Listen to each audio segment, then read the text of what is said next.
We're here not only on radio, but we got we're on Periscope. Yep. We're on Meerkat. Yep. We're on Google Hangout Live on air. Yep. So we got all of it. We got buffoonery going on. We got all of it. Yeah. All of it. Now we got education too. Yes, we do. Now it's funny you talk about in terms of not being afraid. See, this was my philosophy when I was before I joined CNN officially. So when I was on before, when I joined, and even after. When we get into a debate, for me, it's just like the dozens. I'm putting somebody in a body bag. Yes, sir. This ain't. That's how you bred it. This ain't. We trying to. And now when it's done, we cool. Yeah. But they're not cool. But for that 7-8 minutes, we about to swing. Yeah. I think.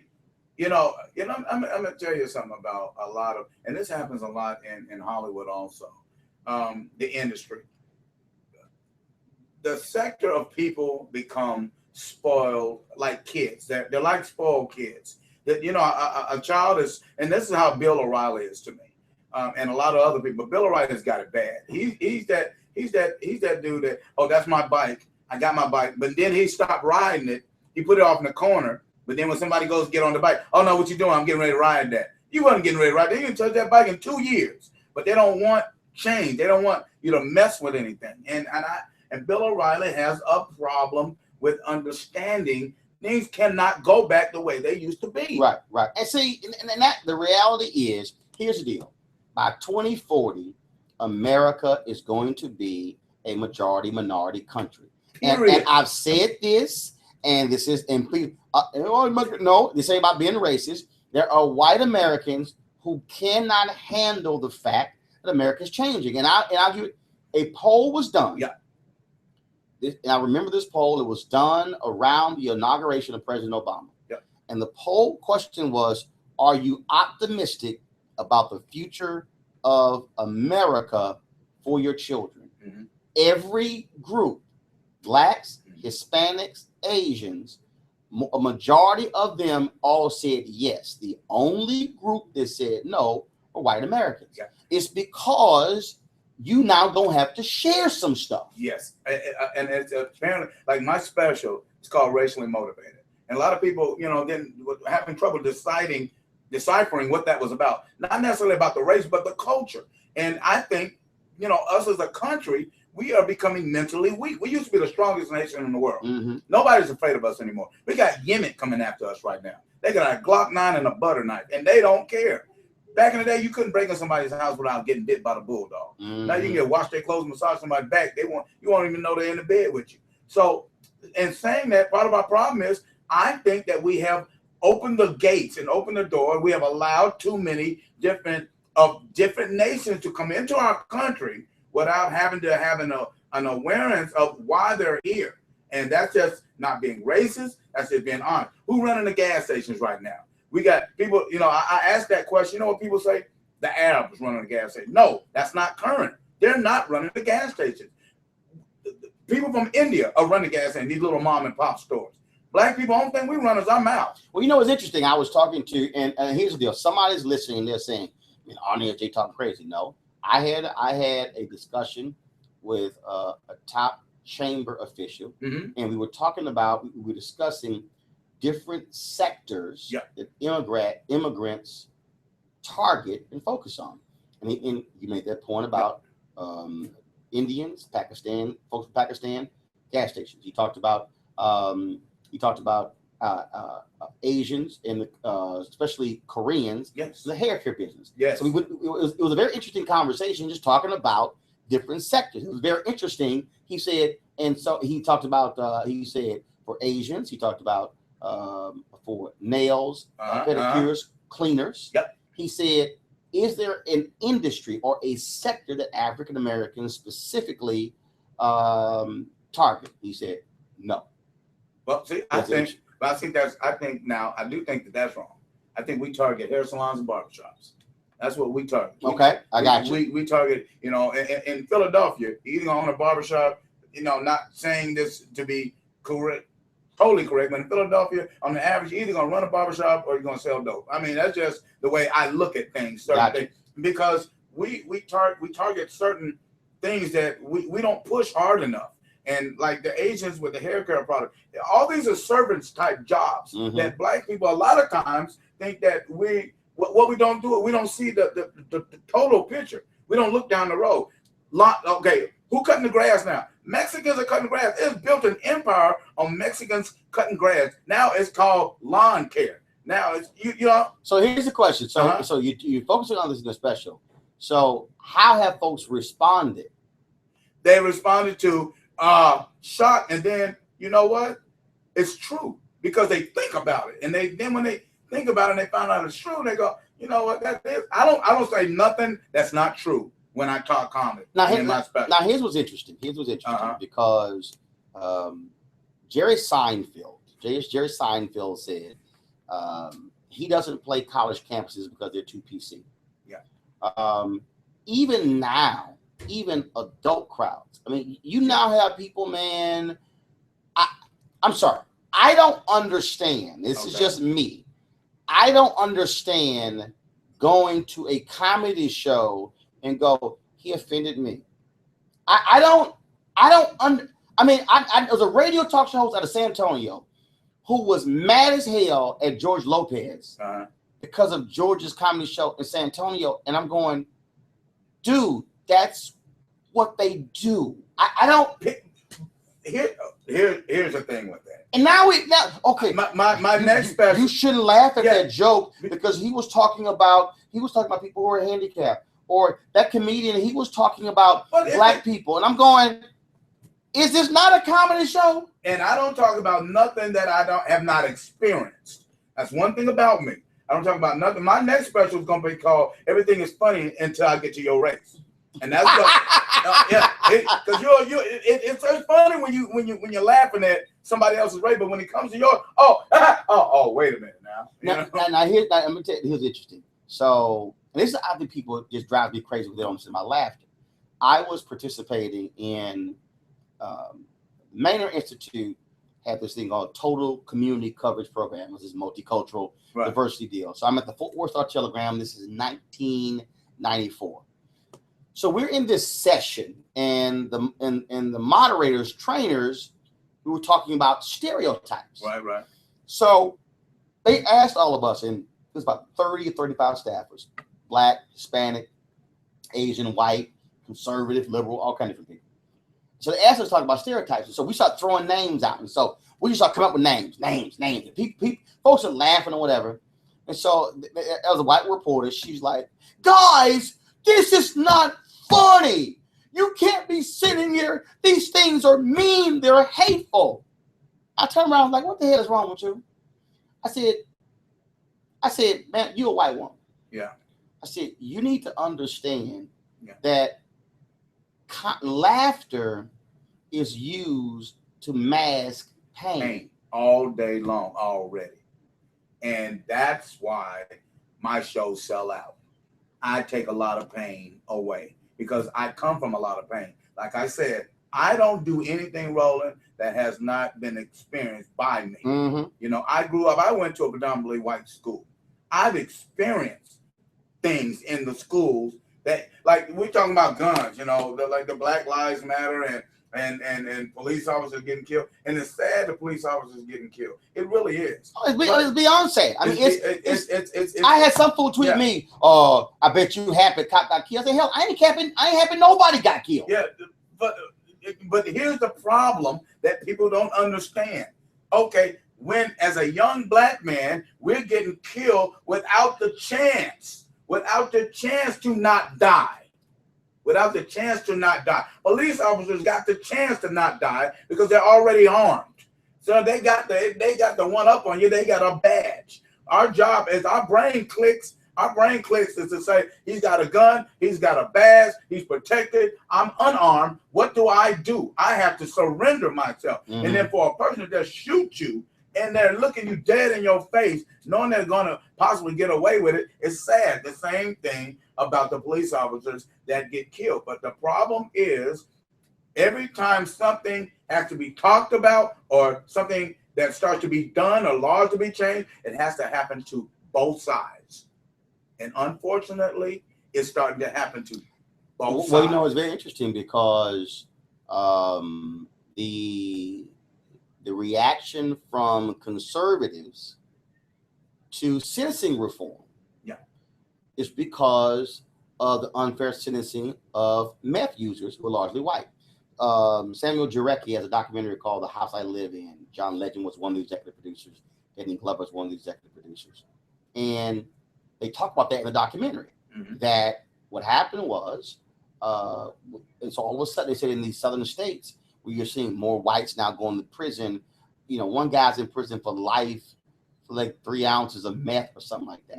And like, what the hell?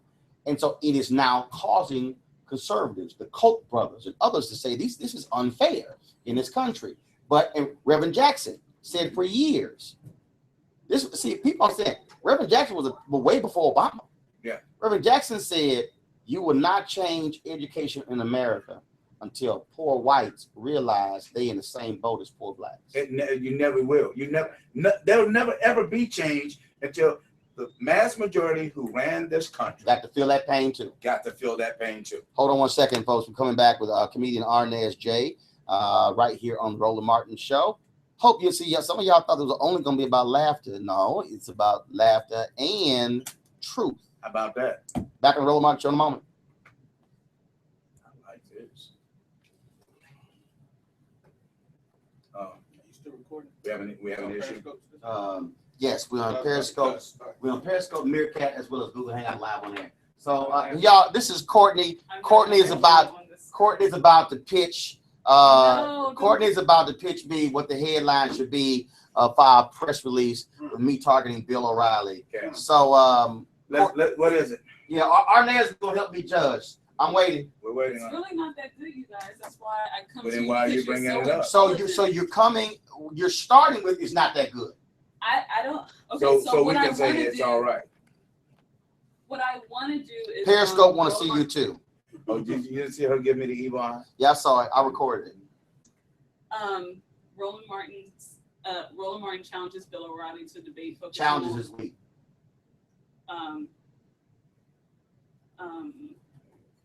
Be active. Give me active. Bill O'Reilly, come and meet the pit bull. Come on. What's better word than challenge? I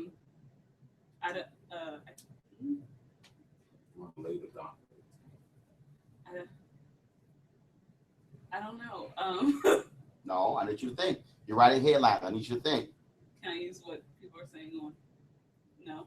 Keep going. I know. This is an actual exercise. I need you to think about it. What's going to capture somebody's attention when you send that press release out? Well, I wanted to start with one of your quotes. No, you don't start with a quote. Well, you don't start with a headline with a quote. I don't know. Can you help me?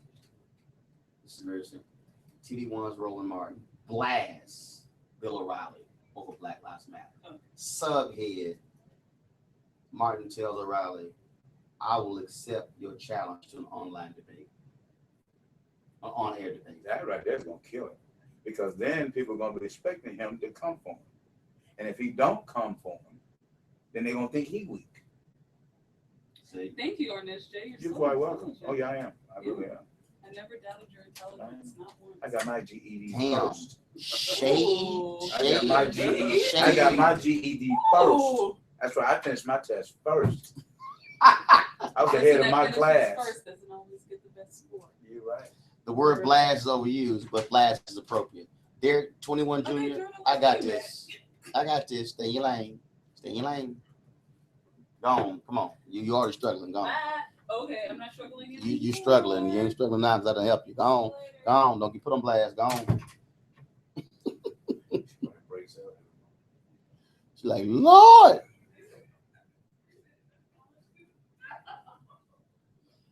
Roland goes after Bill O'Reilly, challenges him to a debate. No, that's too weak, y'all.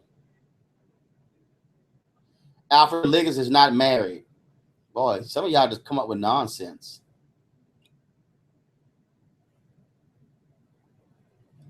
Roland Martin says Bill O'Reilly is frustrated.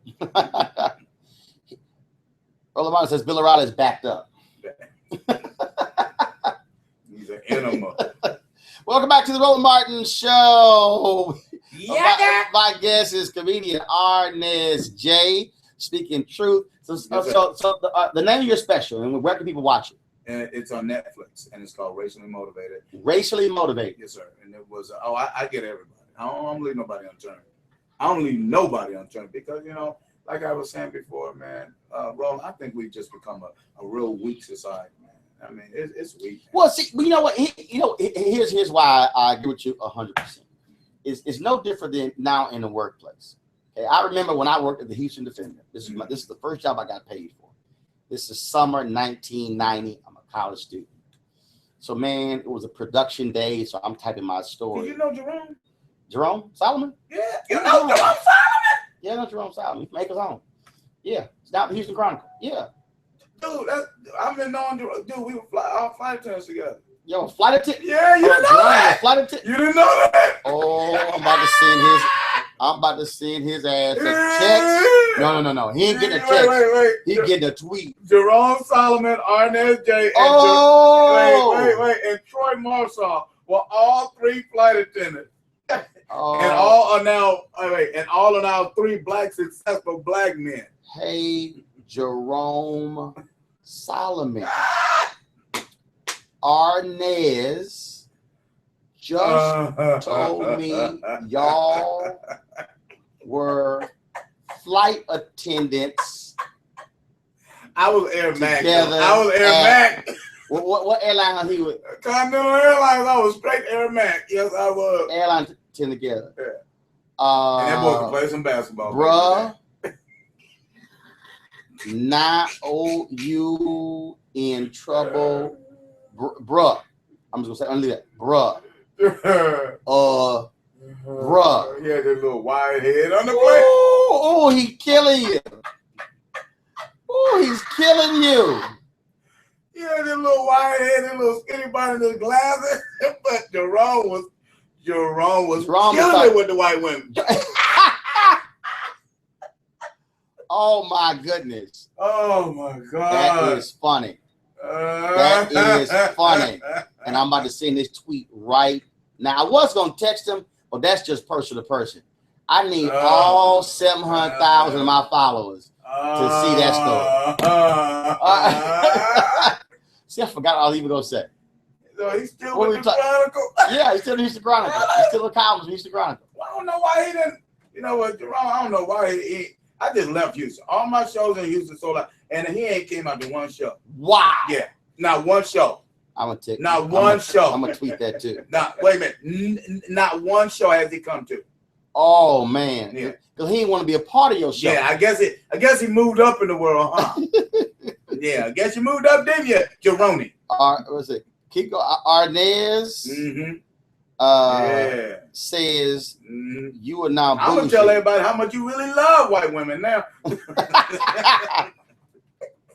Oh my goodness! You're not bougie. You didn't come to a single show of his in Houston. Not a single show. And when he was a flight attendant, he wore conservative shoes. Wow. He wore Dockers or whatever those. He wow. Wore penny loafers. Oh my God. Okay, I just see that tweet. Okay, what was I talking about? I don't even know. I was about to make a brilliant point. Okay. Let me think about it. What was I about to say? Okay. I was about Bill O'Reilly. No. We were talking about No. You're right. Being soft. Because I'm working at the Houston Defender. Okay. And I'm a college student. Right. So man, all of a sudden, behind me, the publisher, Sonny Masai Giles, just starts cussing the salesperson out. Damn it, didn't I tell you to meet today? Don't send me this effing proposal like you did. What the F? I will fire all you. She went off. Why was she going on? I froze. I was like, man, I am not trying to get cussed out like that.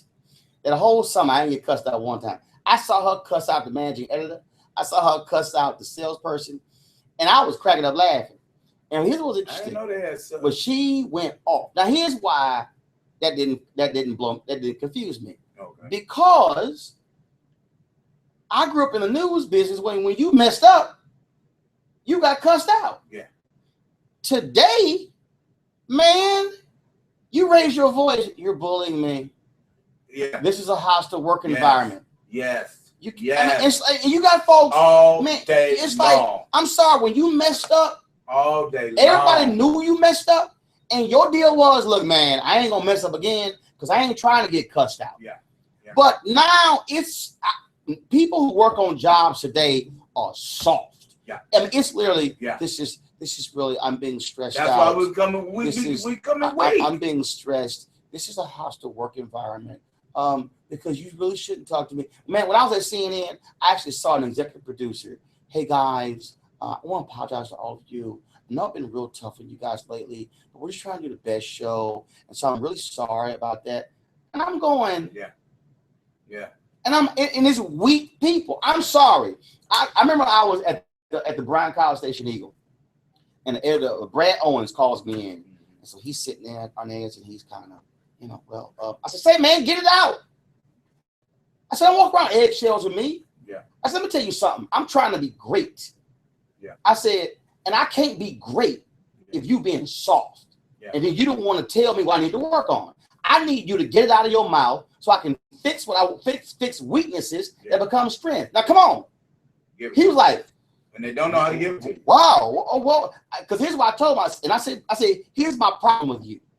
I said, and it's even more when you got talented black folks.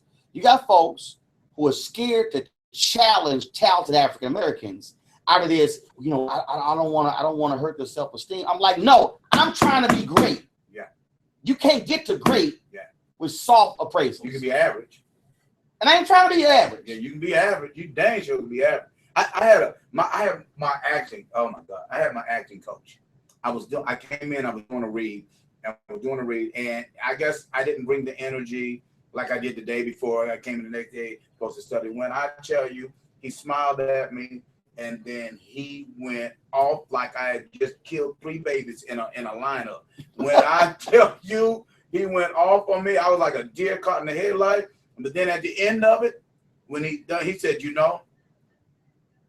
I shouldn't have hollered at you. And then I looked at him and I said, don't you dare take it back. Don't you take it back what you just did, because that's what I needed. Now you done kicked me in my ass, and now I'm going to be all right. Because that's what I needed. It was like a jolt of coffee. Because I was going in there weak. Right. You were average. I'm telling you, man. And I get it. Folks talk about. I love Obama, but I'm sorry. I got to say that. I love Obama, but I think he's made us weak. I'm sorry. God said, talk what's on your heart and let it out your brain. So you said Obama's made us weak. I think Obama's made us weak. And not that he did it on purpose. I love him as what he has accomplished, not only as a black man, but as I think is a good president. And I know it's been hard for him. That he won the election. He made Mitt Romney look horrid. And so the way that the Republicans are looking at it, look, okay, fine. He's a president, but we're going to around every single corner. We're going to come after him. So we make sure there's not another black president that's going to be in line. So you believe that, and I'm going to tell you why. He has to show more strength. No. Okay. I don't think he's a weak man himself. Right. But I think he has made us a weak nation by trying to be too kind to bring us all together. Oh, gotcha. You see what I'm saying? He's trying to put us all on the same playing field. So what you're saying is one general. What you're saying, you wanted more tough love. We needed more tough love, plain and simple. Because letting everybody, making everything, and we've become a too time sensitive country now. You can't, like you said, you can't talk about nobody no more. Man, that's how we grew up, playing the dozen, talking about people. You can't talk about no people anymore. And it took dodgeball out to school. Like, please don't hit little Timmy. He just got his braces on. F Timmy. Tell him to tighten them things up and put a mouth guard in. Well, because see, here's my problem. It's like now everything is bullying. Everything is bullying. Now people, like for instance, people come at me on Twitter and I tell them, don't come at me. Don't come at me. Well, it's just, I remember when you first did my show. You were like, did he just swing on me? Yeah. But it was because what happened was we did the show, and a lot of comedians, they would come on, they were like, oh, that's the news dudes. I'm going to go ahead and score me a couple. I went, okay. Yeah, but they don't I understand. was like, when did that light come back on? And then they were like, damn, he just came at me. And my deal was, cause you open your mouth. I ain't gonna sit where I come from. Yeah. Oh. Yeah. Oh, game on. Game on. Okay. I think I'll put me a shirt. I'm gonna make me a shirt called Game On. Game on. Deal with it. It's like, okay. Yeah. And so that's just where I'm telling you, man. I don't. We have, let me tell you something. I got a. This thing went viral on my Twitter, Arnez Comedy, in case you didn't know it. This thing went viral on my Twitter. I posted a picture of 2 Islamic women that got on my flight. Okay, and I was like, and I had just before I got on the plane, just finished listening to them talk about 9/11. It was 9/11 when they got on the plane, number one. Right. It was the anniversary of 9/11. I just finished listening to them singing the Star Spangled Banner, TSA singing the Star Spangled Banner outside in the airport. I get on the plane. It's 9/11. 2 Islamic women get on my flight. They fully covered up. Fully covered. One of them got something in the front, looked like a knapsack. So I took a picture and I stood up and hit her by accident. I mean, I bumped her by accident. Right. Because if that would have been something hard up under that, we were gonna have a problem. So we were gonna have. You kind of had a pat down. Yeah, I had a customer pat down. Hold on 1 second. We go to the break of the Rose Body Show. Back on Arnez J in a moment. Oh, that's real right there. You like? I need to see what you carrying. What's up? Oh, I stood straight up and accidentally, knocked into the next seat. But I said, I'm sorry, I didn't mean to do that. Oh, that's funny. But if she would have had something like hard up under here or got crazy with it, and as I did, her sleeves went up, so I was able to see her wrist. That's funny. You like? I was gonna fuck her ass up. You like? You like? I need to see. If she, I was gonna fuck her. You like? I need to see if she packed it. That's funny. Yes, sir. Yes, sir. That's funny. Because she had a lump. I told y'all. She got on the plane like this. What's up? Oh, you didn't know this. What's up under there? What the hell is up under there? Oh man, that's funny. I'm telling you, that's a true story, Roland. He said,